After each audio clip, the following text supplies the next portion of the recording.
तैयारी करना चाहते हैं और कर रहे, ये चीज़ें आप लोग शायद साल 2 में भी ना सीखे, अटेम्प्ट्स के बाद भी ना सीखे। प्रैक्टिकल चीज़ें समझाना चाहता हूँ। पेपर अटेम्प्टिंग टेक्निक्स, अगर आपको मैं कहूँ कि एक स्टूडेंट है वो पहले 3 ब्रिजेस खुद कवर करता है, हर एक स्टूडेंट को मैंने समझाया है। Syllabus pass paper, notes making and memorisation. उसके बाद वाला ब्रिज मैं कवर कराता हूँ पेपर अटेम्प्टिंग टेक्निक्स का। हाउ टू डिकोड क्वेश्चन पे हम काम करते हैं, परसों किया था। उसके बाद पेपर प्रेजेंटेशन, ये मेरा काम। ये 3 ब्रिजेस आप लोग कवर करें, ये 3 ब्रिजेस मैं समझाऊंगा इंशाल्लाह। फिर आप लोगों की जर्नी आसान होगी सीएसएस की। सो पेपर अटेम्प्टिंग टेक्निक्स के हवाले से कुछ प्रिंसिपल्स मैं आप लोगों को समझाऊंगा और आप लोगों ने उन्हीं प्रिंसिपल्स को फॉलो करना है। शाबाश। थोड़ा रिवीजन भी देता हूँ और उसके साथ भी आगे जो चीजें समझाऊंगा वो भी आप लोगों ने कवर करना है। एक एक पेज समझाऊंगा। सबसे पहला स्टेप जो होता है वो हमारे पास होता है क्वेश्चन का डिकोडिंग ऑफ द क्वेश्चन, जो कि ऑलरेडी मैंने आप लोगों को समझाया है।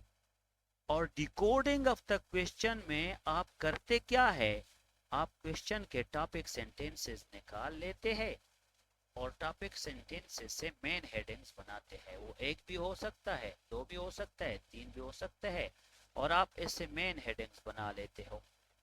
फिर उसके बाद हमने वेटेज ऑफ द क्वेश्चन पढ़ा डिटेल में। वेटेज ऑफ द क्वेश्चन में आपके सब हेडिंग्स आ जाते हैं। इन मेन हेडिंग्स और सब हेडिंग्स को आप एक अप्रोच पे लिखते हैं जिसका नाम है स्ट्रक्चर ऑफ द क्वेश्चन। और स्ट्रक्चर ऑफ द क्वेश्चन के बाद एक अप्रोच है जिसका नाम है grey structure of the question. So आप लोगों ने क्या कोशिश करनी है कि ग्रे स्ट्रक्चर तक पहुंचना है। और फिर मैंने आप लोगों का कहा कि first page of the question intro of the question होगा। First page of the question को क्या कहते हैं, I repeat, intro of the question. और इस फर्स्ट पेज के लिए किसी भी नॉलेज की जरूरत नहीं होती, क्योंकि इसमें रूल क्या है अभी मैंने रिवाइज करके दिया कि जनरल फॉर्म में इंट्रोडक्शन लिखो according to rule of 3, summary of the question होना चाहिए और समरी के बाद अबाउट द क्वेश्चन होना चाहिए, और क्वेश्चन के एंड पे कोई अच्छा सा बेंचमार्क कनेक्ट किया करे। इसके साथ साथ सबसे पहला प्रिंसिपल होता है टाइटल ऑफ द क्वेश्चन। आप लोगों ने हर एक जो जो इंट्रो वाला पेज है उसमें टाइटल ऑफ द क्वेश्चन का हेडिंग नहीं देना होगा, उसमें क्वेश्चन की प्रीसी लिखनी होगी। टाइटल ऑफ द क्वेश्चन, इसको क्वेश्चन स्टेटमेंट भी कहते हैं। उसके बाद आ जाता है हमारे पास, इसको कहते हैं, ये आपके पास प्रीएम्बल हो गया। सारे स्टूडेंट इंट्रोडक्शन लिखेंगे, आप उसका सिनोनिम यूज करेंगे, synonym of introduction preamble. Preamble के बाद एक लाइन छोड़ के यहाँ पे आपने 8 से 9 या 10 लाइनों में कंप्लीट इंट्रोडक्शन लिखना होगा, और वो इंट्रोडक्शन कोशिश ये करे कि रूल ऑफ 3 के मुताबिक हो, रूल ऑफ 3 के मुताबिक हो।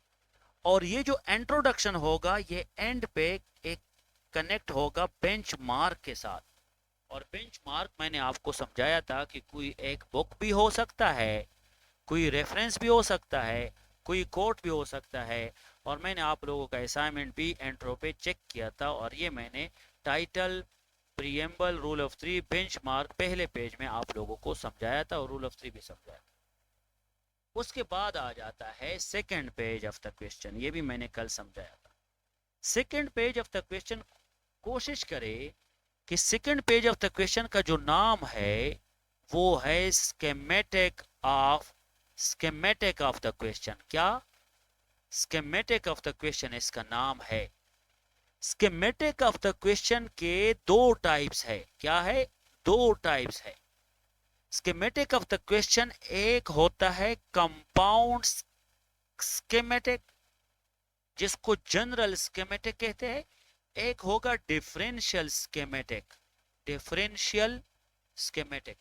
कंपाउंड फ्लो चार्ट में कंप्लीट क्वेश्चन के टॉपिक सेंटेंसेस को, कंप्लीट क्वेश्चन की समरी को एक मैप में इलस्ट्रेशन, जियोग्राफिकल इलस्ट्रेशन देना होगा, ग्राफिकल।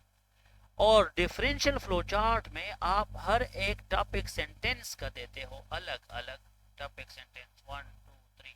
ये मैंने कल समझाया भी था कि आप लोगों को मैंने क्वेश्चन भी दिया था कि इसका एक कंपाउंड फ्लो चार्ट ड्रा करो कि पाकिस्तान की इकोनॉमी बूम एंड बस्ट, उसके काजेज, उसके रिपरकशंस और कुछ way forward. Boom and bast scenario stated, causes, effects and solution. Causes ज्यादा लेके, इफेक्ट नहीं और सॉल्यूशन ज्यादा, क्योंकि ये डिमांड था, ये डिमांड था। स्कीमेटिक ऑफ द क्वेश्चन का एक एक्स्ट्रा मार्क्स होता है, और स्कीमेटिक ऑफ द क्वेश्चन का एक एक्स्ट्रा मार्क के अलावा एक और फायदा है कि ये आपका मैप भी है, इसमें आप सोचते भी है, थिंकिंग का मौका देते हैं। आउटलाइन यहाँ पे आप बना सकते हो, कुछ चीज यहाँ पे आप सर आपकी आवाज स्लो हो गई है। स्कीमेटिक ऑफ द क्वेश्चन, अभी देखिए आवाज ठीक है। Schematic of the question yes में सर। कोई भी मैप हो सकता है, कोई भी, इसमें आप क्वेश्चन का मैप देते हो, क्वेश्चन का एक पूरी समरी यहाँ से आप टेकल करते हो स्कीमेटिक ऑफ द क्वेश्चन में। शाबाश, this is second part of the question. सिर्फ वो नहीं है, आपने इन चीज़ों को प्रैक्टिकली अप्लाई करना होगा, सिर्फ ये नहीं कि आप देखें स्कीमेटिक आप लोगों ने प्रैक्टिकली किया था। उसके बाद आ जाता है सब्जेक्ट ऑफ द क्वेश्चन, और सब्जेक्ट ऑफ द क्वेश्चन में मैंने आप लोगों को कहा था कि डिफिनीशन भी हो सकती है, शाबाश, आउटलुक भी हो सकता है। सर हाँ हाँ, सर ये सिमेटिक्स वाला सर, कल भी आपकी वॉइस क्लियर नहीं थी, अभी भी थोड़ी देर पहले क्लियर नहीं थी, तो वो मुझे क्लियरली समझ नहीं आया कि आपने कंपाउंड और डिफरेंशियल में क्या क्या बताया है। शाबाश, मैं समझा देता हूँ। देखो, दो किस्म के स्कीमेटिक्स है, एक कंपाउंड होगा जो कि जनरल है, एक डिफरेंशियल है। कंपाउंड वो है कि पूरे क्वेश्चन की समरी आ जाए। Compound schematic second page of the question पे होगा, सेकंड पेज पे। मिसाल के तौर पर एक सवाल था वो stalling economy boom and bust वाला, उसमें आपने बूम और बस्ट बात यहाँ करनी है, काजेज यहाँ बताने हैं, इम्पैक्ट्स भी यहाँ लिखने हैं और कुछ सोल्यूशन भी देने हैं। जो क्वेश्चन में जो भी चीज उसने पूछी है उसके हेडिंग यहाँ पे देके आप इस पूरे फ्लो चार्ट में क्वेश्चन में जितनी भी टॉपिक सेंटेंसेस है, वह एक है, दो है, तीन है, क्वेश्चन की कंप्लीट आप स्कीमेटिक देते हो, एक पूरी graphical illustration of all the topic sentences on one page, इसको कहते हैं कंपाउंड स्कीमेटिक, जो कि सेकंड पेज पे होगा। उसके बाद आ जाता है डिफरेंशियल स्कीमेटिक। डिफरेंशियल का मतलब है कि आपके पास कॉजेस ऑफ क्लाइमेट चेंज है, तो कॉजेस के अलग फ्लो चार्ट ड्रा करो। फिर उसके बाद इम्पैक्ट्स ऑफ वो है क्लाइमेट चेंज है, तो इम्पैक्ट्स का कोई स्टार टाइप अलग ड्रा करो। और फिर वे फॉरवर्ड है, तो फिर वे फॉरवर्ड का अलग ड्रा करो। और इस ये जो मैं आपको स्कीमेटिक पे एक अलग सा लेक्चर भी दूंगा कि आपने काजेस के लिए कौन सा स्कीमेटिक ड्रा करना है, इफेक्ट्स के लिए कौन सा स्कीमेटिक ड्रा करना है, वे फॉरवर्ड के लिए कौन सा स्कीमेटिक होगा, सब हेडिंग के लिए कौन सा स्कीमेटिक होगा, टाइमलाइन के लिए कौन सा स्कीमेटिक होगा। ये फिर बाद में स्कीमेटिक के लेक्चर में मैं आपको समझाऊंगा कि कहाँ पे आपने ये ड्रा करना है। तो ये आपकी स्कीमेटिक ऑफ द क्वेश्चन की बात होगी। सेकंड पेज पे कोशिश करें। अब हम जाते हैं सब्जेक्ट ऑफ द क्वेश्चन पे। देखो, सब्जेक्ट ऑफ द क्वेश्चन में या तो डिफिनेशन होगी, या आउटलुक, या बर्ड्स आई व्यू, ठीक है, या यहाँ पे टाइमलाइन भी आ सकता है, स्टेटिस्टिकल एनालिसिस भी आ सकता है, करंट स्टेटस भी आ सकता है, सही है, हिस्टोरिकल हिस्टोरिकल बैकग्राउंड भी आ सकता है। वो सब्जेक्ट ऑफ द क्वेश्चन का मतलब यह है कि देखो, आपको अगर मैं कहूँ causes and consequences of climate change, तो सबसे पहले आप डिफिनीशन ऑफ क्लाइमेट चेंज लिखते हैं या नहीं। अगर मैं आपको कहूँ कि pros and cons of AI, तो सबसे पहले आप एआई पे लिखते हो या नहीं, इसको सब्जेक्ट कहते हैं। तो सब्जेक्ट को भी एंड पे, अरफा समझो, क्या कहते हैं, महनाज समझो, और क्या थी, अरीबा समझो, न्यू स्टूडेंट्स है। ये जो सब्जेक्ट ऑफ द क्वेश्चन है, ये यहाँ से स्टार्ट होगा, आउटलुक डिफिनीशन यहाँ से स्टार्ट होगा, यहाँ से स्टार्ट होके लिखना है और एंड पे कनेक्ट करना है विद द बेंचमार्क। और जब आप लोग नोट्स बनाएंगे, मेरे स्टूडेंट्स के पास नोट्स बनाने के दौरान हर एक सब्जेक्ट का बेंचमार्क होता है, और उसी बेंचमार्क में क्या होता है, कोड्स होते हैं, बुक्स होते हैं, स्टैटिस्टिक्स होते हैं, फैक्ट्स होते हैं, केस स्टडीज होते हैं, और वो सारी चीज़ें वो कवर करता है। तो आप लोगों ने कोशिश ये करनी है कि आप लोगों ने सब्जेक्ट ऑफ द क्वेश्चन पे काम करना है और सब्जेक्ट को कनेक्ट करना है बेंचमार्क के साथ। यहां तक कोई भी अगर इशू है तो पूछ सकते हैं, सब्जेक्ट को भी बुक के साथ कनेक्ट करना है। अभी हम आते हैं बॉडी ऑफ द क्वेश्चन पे। यहां तक मैंने कल भी पढ़ाया था बॉडी ऑफ द क्वेश्चन। समझे बात को? ये जो बॉडी ऑफ द क्वेश्चन है ना, ये आप लोगों ने समझना है कि जो आपके टॉपिक सेंटेंसेस है उसको आपने कवर करना है। ये जो बॉडी ऑफ द क्वेश्चन है, बॉडी ऑफ द क्वेश्चन जो आपके टॉपिक सेंटेंसेस है, आपने अपने टॉपिक सेंटेंसेस को कवर करना है। Am I Audible?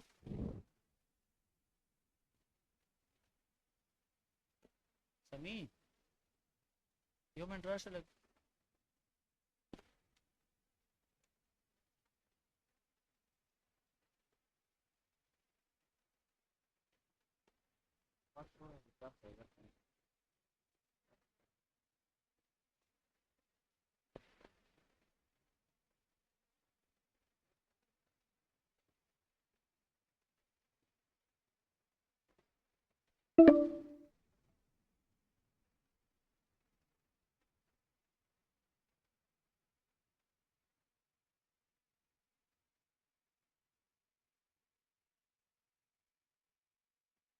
शाबाश। तो बॉडी ऑफ द क्वेश्चन क्या है? सबसे पहला जो स्टेप है, आप लोग मुझे बताए हदीजा शेख, आपको मैंने एक क्वेश्चन का कहा था कि ये असाइनमेंट है, वो क्वेश्चन आप बोलो क्या क्वेश्चन था? परसों जो मैंने असाइनमेंट दिया था पाकिस्तान इकोनॉमी का, पूरा क्वेश्चन आप पढ़ो। शाबाश।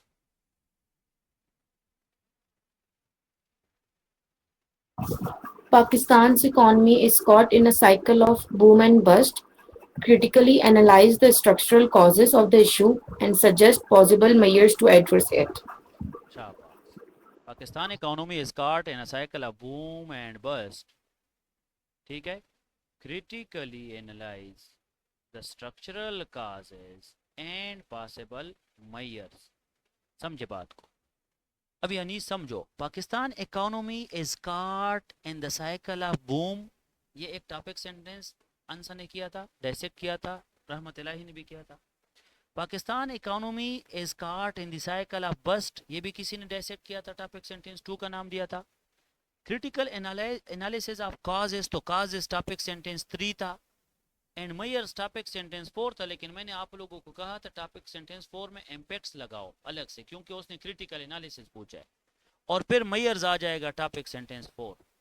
सो Pakistan economy is caught in a cycle of boom, अलग डिमांड। तो आप यहां पे लिखो कि Pakistan economy is caught in a cycle of boom। ये आपका मेन हेडिंग होगा, ब्लॉक में बंद करना है अनीस। और ये बॉडी ऑफ द क्वेश्चन में इसके नीचे एक हेडिंग लिखो और 2 हेडिंग लिखो। ये आपका डिमांड ऑफ द क्वेश्चन का पहला पेज हो गया। डिमांड ऑफ द क्वेश्चन में लिखना क्या है? वही टॉपिक सेंटेंसेस जो आपने डिकोडिंग में सीखे थे। शाबाश। अभी दूसरा पेज ऑफ द क्वेश्चन ले आओ, ये आपका दूसरा पेज है। ये पहला पेज खत्म हो गया, दूसरे पेज में आपने क्या लिखना होगा? मेन हेडिंग को ब्लू मार्कर पे लिखो, वही बात लिखो कि Pakistan economy is caught in the cycle of bust। Bust लिखो, तो आप लिखो कि Pakistan economy is in is caught in a cycle of bust। Bust के कितने हेडिंग्स देने आपने? ब्लैक मार्कर पे देने 1 और 2। मुझे एक बात बताए, आप लोग जो सुन रहे हैं जितने भी स्टूडेंट्स हैं, ये जो 2 हेडिंग्स मैंने लिख लिए, दिस वन और इसके नीचे जो मैंने लिखा, क्या आप लोगों ने डिकोडिंग में टॉपिक सेंटेंसेस ये मेन हेडिंग नहीं बनाए थे? जी सर। क्या आप लोगों ने उसके सब हेडिंग स्ट्रक्चर अप्रोच में नहीं लिखे थे? जी सर लिखे थे। मुश्किल क्या है? मुश्किल ये है ना कि आपने यहाँ क्या लिखना है कि Pakistan economy is caught in the cycle of boom के नीचे क्या लिखो और यहाँ पे क्या लिखो। ये आप लोग विद रिस्पेक्ट टू टाइम सीखेंगे, नॉलेज गेन करेंगे। टॉपिक सेंटेंस 1 हो गया, टॉपिक सेंटेंस 2 हो गया अकॉर्डिंग टू वेटेज। उसके बाद क्या है बॉडी ऑफ द क्वेश्चन में? अलग सा मेन हेडिंग। अलग से मेन हेडिंग में ब्लू मार्कर पे मेन हेडिंग लिखो, और ब्लू मार्कर पे मेन हेडिंग लिखोगे causes of cyclic status of Pakistan, status of Pakistan economy. इतने काजेज लिखने हैं। हर एक स्टूडेंट को मैंने बताया था पिछली क्लास में वेटेज 4 काजेज लिखने हैं, 4 या 5, ठीक है, 4 या 5।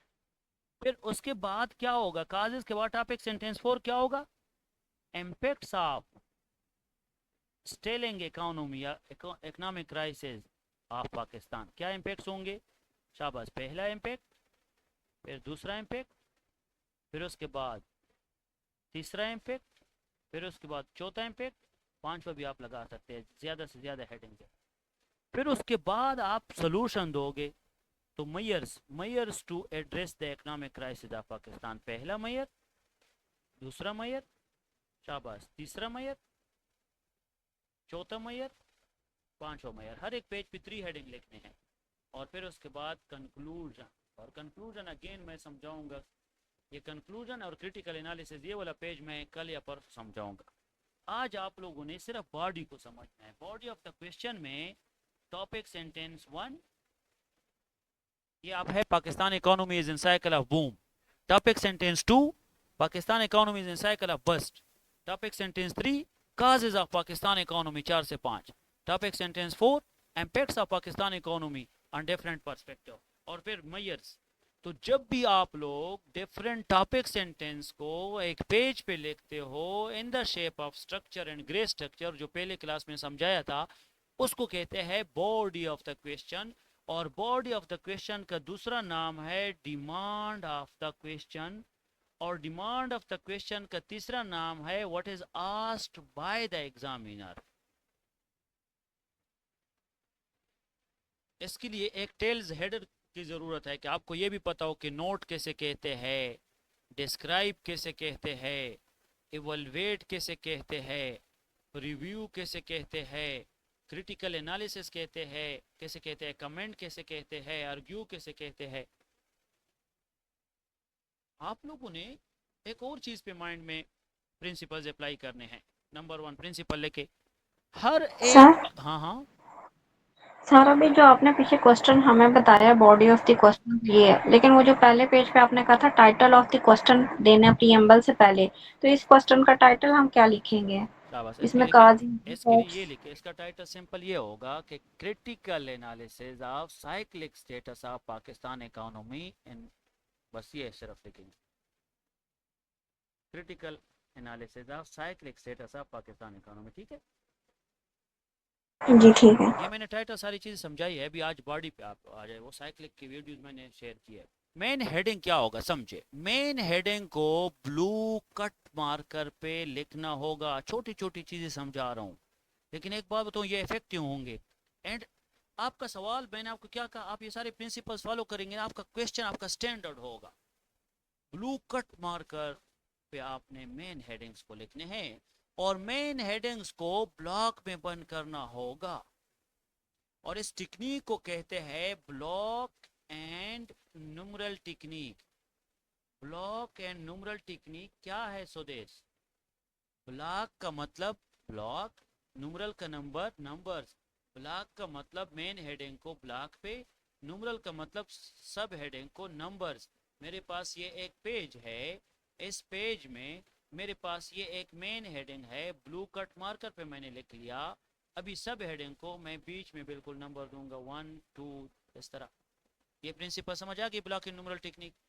उसके बाद जब आप सब हेडिंग लिखोगे तो सब हेडिंग के बाद आपने 5 से 6 लाइनों से ज्यादा एक्सप्लेनेशन नहीं देनी है। मैं आप लोगों को एक टेक्निकल चीज समझाऊं। आप लोगों का जो पेपर होगा, ये सनील एक मेरे स्टूडेंट थे, वो अभी पेस में है, बहुत अच्छे स्टूडेंट्स थे, उसने बैलेंस अप्रोच अप्लाई किया था। अभी बैलेंस अप्रोच को समझे। मैंने उनको बैलेंस अप्रोच का कहा था, ग्रे स्ट्रक्चर के बेस पे 48 to 50 पेजेस वो लिखता था। ये बात माइंड में रखे एक पेपर में। बैलेंस अप्रोच ये है कि आपके इस पूरे पेज में कितने लाइनें होते हैं? सीएसएस के इस पूरे पेज में कितने लाइनें होते हैं? 29 लाइन्स होते हैं। आपने पहले लाइन पे बिल्कुल लाइन के बीच 1 लिखना होगा। एक लाइन तो फेल हो गया। फिर उसके बाद आपने self explanatory and elaborative heading लिखना होगा। सेल्फ एंड एक्सप्लेनेटरी हेडिंग लिखना होगा 2 लाइन तक, ताकि आपका हेडिंग 2 लाइनों तक आ जाए। फिर उसके बाद आपने कितना करना है समझे, 1 2 3 4 5 6 7 लाइन्स जोड़ने हैं। कितने? 7 लाइन। फिर आपने बिल्कुल लाइन के मिड पे 2 लिखना होगा। फिर अगेन 2 लाइनों में क्या करना है, हेडिंग लिखना होगा। फिर आपने छोड़ना है 1 2 3 4 5 6 7। फिर अगेन लाइन के मिड पे 3 लिखना होगा। फिर 2 लाइनों में हेडिंग देना होगा। फिर आपके जो 5 से 6 या 7 लाइनें रह जाएंगे। तो 1 + 2 + 7 + 1 + 2 + 7 + 1 + 2 + कितना आ जाएगा, 3 10 20 13 7 आ जाएंगे ना, 6। ये बैलेंस सनील ने बहुत अच्छे तरीके से कवर किया। बिल्कुल लाइन के मिड पे नंबर, 2 लाइनों में सब हेडिंग, 7 लाइन की एक्सप्लेनेशन। फिर लाइन के मिड पे नंबर, फिर 2 लाइनों में अगेन दूसरा सब हेडिंग, फिर 7 लाइन की एक्सप्लेनेशन। फिर तीसरी लाइन का जो है ये लाइन के मिड पे सब हेडिंग, सॉरी लाइन के मिड पे नंबर, तीसरा हेडिंग 2 लाइनों में और 6 लाइनों की एक्सप्लेनेशन। ये स्ट्रक्चर आप बैलेंस अप्रोच अप्लाई करें।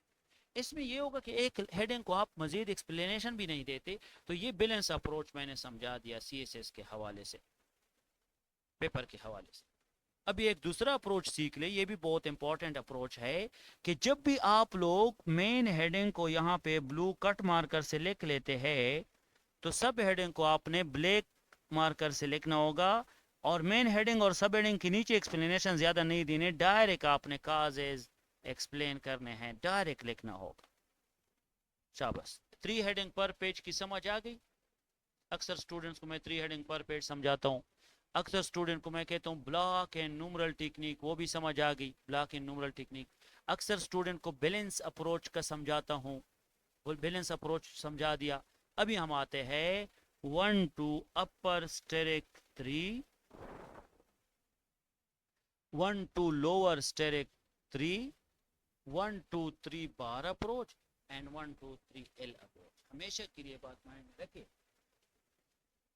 कि जब भी आप सब हेडिंग्स लिखते हैं, ये सब हेडिंग्स है 1 2 3, ये पहले पेज पे है, और फिर आप लोग अगेन यहाँ पे लेके दूसरे पेज पे, समझो बहुत इंपॉर्टेंट है ये दूसरे पेज पे। शाबाश। मेन हेडिंग ये हो गया, मेन हेडिंग के साथ आपके अगेन सब हेडिंग हो गया 4 5 6। ये मैंने आपको समझा दिया 29 लाइन बैलेंस किस तरह रखना है। फिर उसके बाद आपका तीसरा पेज होगा, उसमें एक मेन हेडिंग होगा अगेन, फिर हो जाएगा 7 8 9। अभी 3 अप्रोचेज अप्लाई करने हैं। 1 2, तो 1 का मतलब है पहला हेडिंग, 2 का मतलब है दूसरा हेडिंग, 3 का मतलब है तीसरा हेडिंग। ये जो 2 है ना, 2, इस 2 पे एक अप्रोच अप्लाई करो जिसका नाम है स्टेरिक। और स्टेरिक का मतलब है कि हेडिंग ही में कोई रेफरेंस दो, हेडिंग ही में कोई कोड दो, हेडिंग ही में कोई केस स्टडी दो, हेडिंग ही में कोई थ्योरी दो, हेडिंग ही में कोई जार्गन अप्लाई करो, हेडिंग ही में कोई एक्सप्लेनेशन दो। फॉर एग्जांपल अगर मैं कहूं कि combating terrorism from Pakistani society, especially in northern areas या in rural areas, semicolon, national security policy chapter number 5। तो ये मैं NSP, यहाँ पे अगर मैं लिखूं सेमीकोलन NSP चैप्टर 5, ये मेरा स्टेरिक है। तो हमेशा के लिए दूसरे हेडिंग पे हेडिंग ही में स्टेरिक दो, ताकि अगर वो हेडिंग पढ़े उसको इशू ना हो। फिर दूसरा आ जाता है 1 2 लोअर स्टेरिक 3। लोअर स्टेरिक का मतलब है कि इस दूसरे पेज में जो आप 7 लाइन का कंटेंट लिखते हो यहाँ पे, उस कंटेंट में कोई आर्टिकल 25A लिखो एजुकेशन का, कोई थ्योरी लिखो, कि अगर वो आपका कंटेंट भी देखे ना, वो आपका कंटेंट भी देखे ना, तो कंटेंट में भी उसको रेफरेंस नजर आए, अपर स्टेरिक हेडिंग में, लोअर स्टेरिक कंटेंट में। अभी आ जाएगा 1 2 3 बार अप्रोच। 1 2 3 बार अप्रोच क्या है समझे। आपका ये पहला हेडिंग है, ये आपका दूसरा हेडिंग है। दूसरे हेडिंग की एक्सप्लेनेशन लिखने के बाद इस दूसरे हेडिंग को के बाद तीसरा हेडिंग लिखो। तीसरे हेडिंग में 2 लाइनों के बाद एक अच्छा सा स्कीमेटिक ग्राफ ड्रा करो। पहले हेडिंग के बाद मैं समझाना चाहता हूं, एक्सप्लेनेशन दो। दूसरे हेडिंग में 7 लाइन की एक्सप्लेनेशन दो। तीसरे हेडिंग में हेडिंग लिखो, 7 लाइन की जगह 2 लाइनों में जस्ट थोड़ा लेके और यहाँ पे डायग्राम ड्रा करो। 1 2 पहला हेडिंग एक्सप्लेनेशन, दूसरा हेडिंग, तीसरे हेडिंग की एक्सप्लेनेशन नहीं, बार मींस तीसरे हेडिंग में कोई इस तरह डायग्राम ड्रा करके एक्सप्लेन करो, कोई इस तरह पॉइंट एक्सप्लेन करो, ताकि स्कीमेटिक आ जाए और आपकी वो जो लिखाई हो वो ज्यादा ना हो, ताकि एग्जामिनर के पेपर में ज्यादा राइटिंग ना हो, ज्यादा हेडिंग्स हो। समझ आ रही है। उसके बाद आप लोगों को मैं समझाऊं, CSS के एग्जाम में आप लोगों ने एक टेक्निक अप्लाई करना है, अरेस्टिंग टेक्निक। लेकिन ये टेक्निक अभी नहीं हो सकता जब तक मैंने आपको एनालिसिस ऑफ द क्वेश्चन या कंक्लूजन ऑफ द क्वेश्चन ना पढ़ाया हो। Second last and last page arresting technique याद रखें। और अरेस्टिंग टेक्निक के बाद मैंने आपको कहा था number game, point game. Point game is direct proportional to number game. और यहाँ पे एक स्टूडेंट है जिसका नाम है सुदेश, यहाँ पे एक स्टूडेंट है जिसका नाम है रहमत इलाही। उनको मैंने कहा था कि आप लोगों के पॉइंट गेम बहुत अच्छे हैं, मैक्सिमम पॉइंट्स आप दे रहे हैं, इसलिए आप लोगों के नंबर्स अच्छे होंगे। CSS में आप लोगों ने वेटेज को मेंटेन रखना होगा। 20 मार्क्स का क्वेश्चन है तो 20 हेडिंग्स दिया करे, लेकिन अगर 20 मार्क्स का क्वेश्चन है 8 to 10 हेडिंग्स दोगे तो आपका स्कोर अच्छा नहीं आएगा। और हेडिंग्स ही पे इतनी मेहनत करनी है कि हेडिंग में आपको समझ आ जाए कि आपका एग्जामिनर हेडिंग देख के आपको स्कोर दे। उसके बाद एक टेक्निक है जिसका नाम है two for by approach, principle number 12। उसके बाद एक टेक्निक है सेल्फ एक्सप्लेनेटरी एलाबोरेटिव हेडिंग के साथ 1 2 3 4 अप्रोच। ये बहुत इंपॉर्टेंट है, ये किसी एक सवाल में पुट हो जाता है, दूसरे में नहीं। फिर उसके बाद आ जाता है एनालिसिस ऑफ द क्वेश्चन। उसके बाद आ जाता है कंक्लूजन ऑफ द क्वेश्चन। उसके बाद आ जाता है approach toward question. Approach toward question, एक क्वेश्चन में अप्रोच कैसे करोगे, आपका अप्रोच क्या होगा सवाल के मुताबिक, ताकि मैक्सिमम स्कोर आ जाए। फाइनली एक समझाऊंगा toppers criteria.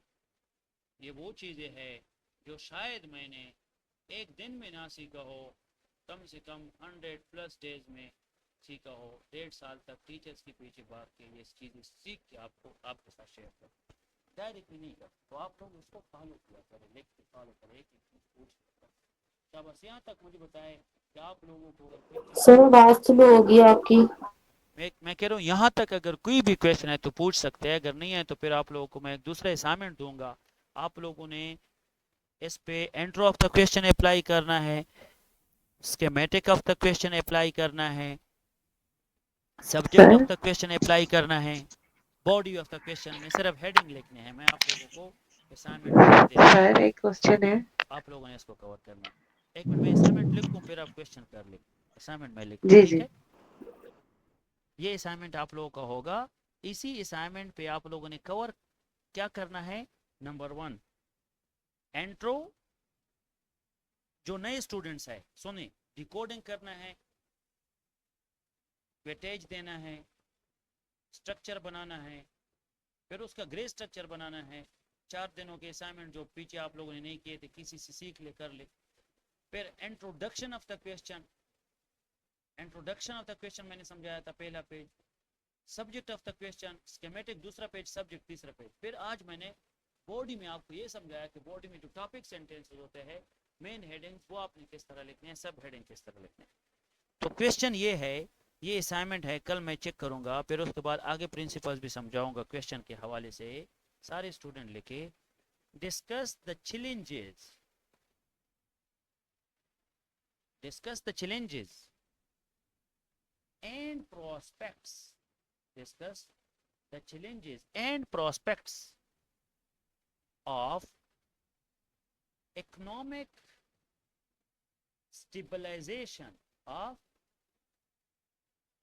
economic stabilization in Pakistan in the context of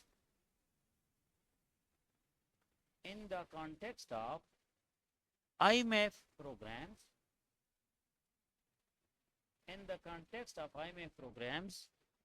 and domestic reforms.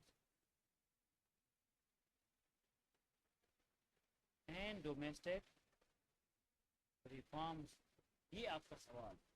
तो सबसे पहले मैं थोड़ा आवाज क्लियर होगी आपकी। ये सवाल है, discuss the challenges and prospects of economic stabilisation in Pakistan in the context of IMF programme. Challenges बताने हैं, प्रोस्पेक्ट्स बताने हैं, डिस्कस करने हैं IMF के कंटेक्स्ट में। आसान सवाल है, आप लोगों ने उसको डीकोड भी करना है, आप लोगों ने उसका वेटेज भी देना है, आप लोगों ने इसका स्ट्रक्चर भी अलग से ड्रा करना है, आप लोगों ने इसका ग्रे स्ट्रक्चर अलग से ड्रा करना है। स्ट्रक्चर ग्रे स्ट्रक्चर पे ऑलरेडी मैंने आपको दिए।